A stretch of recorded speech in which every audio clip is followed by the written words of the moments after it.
perspektif Gen Z terhadap film G30 SPKI, di mana seperti yang kita tahu, film G30 SPKI ini sudah lama menjadi perdebatan di Indonesia. Kita sebagai Gen Z yang lahir setelah reformasi, pasti kita memiliki pendapat-pendapat lain yang berbeda dari generasi sebelumnya. Sebagian Gen Z berpendapat bahwa film ini tetap penting ditayangkan sebagai pelajaran sejarah, di mana mereka menilai film ini memberikan gambaran tentang bagaimana bangsa pernah menghadapi tragedi besar yang mengancam persatuan.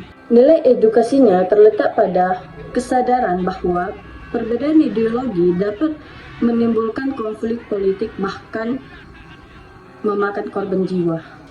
Namun ada juga pandangan kontra, di mana bagi mereka film ini lebih tepatnya disebut sebagai propaganda Orde Baru. Banyak adegan yang dinilai dilebih-lebihkan, bahkan tidak sesuai dengan fakta sejarah yang ditemukan oleh para peneliti.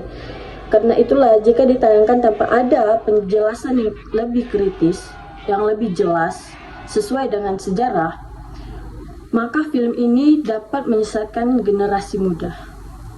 Nah, film ini masih relevan untuk dijadikan sebagai media pembelajaran, namun tidak boleh dijadikan sebagai satu-satunya sumber.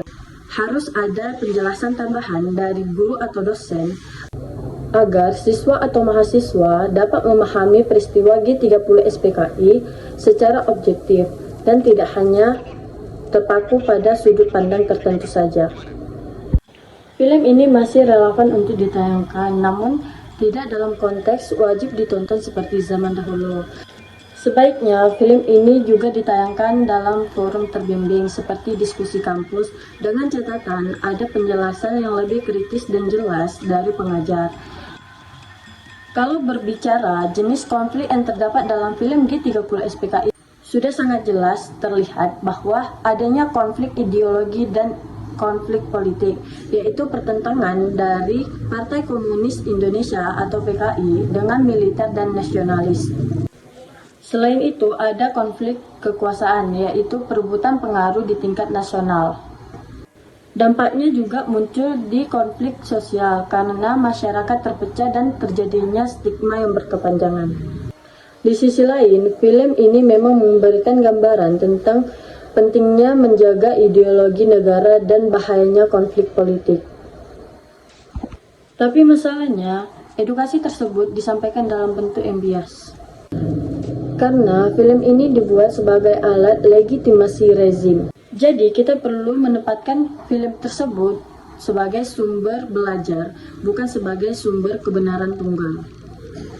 Ada beberapa hal yang menjadi sumber pemicu masalah film tersebut. Nah, yang pertama itu, film ini syarat propaganda yang diproduksi pada masa Orde Baru. Nah, yang kedua, film ini hanya menampilkan satu versi sejarah tanpa menyinggung versi lain yang ditemukan oleh peneliti akademik. Yang ketiga, adanya adegan kekerasan yang berlebihan sehingga menimbulkan perdebatan apakah film ini layak untuk ditayangkan pada generasi muda.